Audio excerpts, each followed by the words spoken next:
সাধারণ নির্বাচনের সঙ্গে গণভোটের কোনো প্রশ্নই আসতে পারে না, এবং গণভোট করার কোনো অধিকার বর্তমান অন্তর্বর্তীকালীন সরকারের নাই।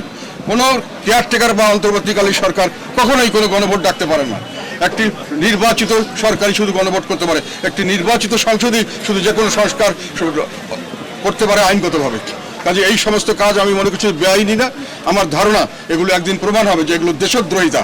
আমাদের দেশকে তাদের চরিত্র নষ্ট শেষ করে দিয়ে একটি জঙ্গি ধরনের রাষ্ট্র করা, যেখানে মহিলারা কাজ করতে পারবে না। আজকে শুনলাম যেখানে মহিলাদের কাজ করলে তাদেরকে খারাপভাবে চিহ্নিত করা হচ্ছে, তাদেরকে রাস্তাপথে কাজ করতে দিবে না, তাদেরকে কোনোখানে স্বাভাবিক লাইফ লিড করতে দেওয়া হবে না। এই ধরনের বক্তব্য যেখান থেকে আসতেছে, সেই ধরনের দেশ আমরা গঠন করার জন্য তারা একটি নতুন বাহানা নিয়েছেন, এই গণভোটের নামে একটা ম্যান্ডেট নিতে যাচ্ছেন।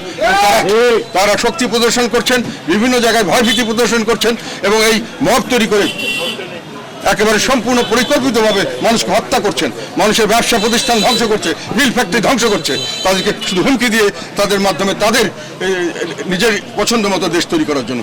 যারা যেসব করছেন তারা আমাদের দেশের সঙ্গে তাদের সম্পর্ক অনেক কম, তারা দেশ অনুযায়ী চালাননি, এবং তারা বাইরের কোনো শক্তির প্ররোচনা আধিপত্যবাদ করতে চাচ্ছেন। তারা বলেন আজাদি, আমি বলি গোলামি।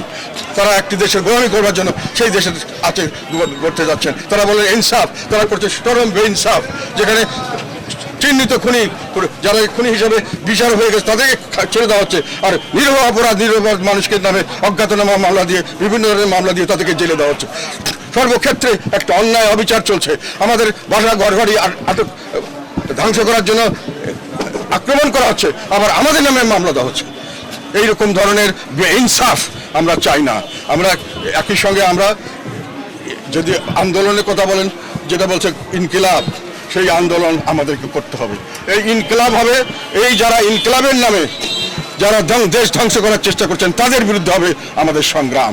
সেই সংগ্রামের জন্য আমি দেশবাসীকে প্রস্তুত হতে বলছি। তারা যদি অস্ত্র নিয়ে আমাদেরকে জোর করে করতে চান, দেশবাসীর উচিত হবে এটাকে সেইভাবেই প্রতিহত করা।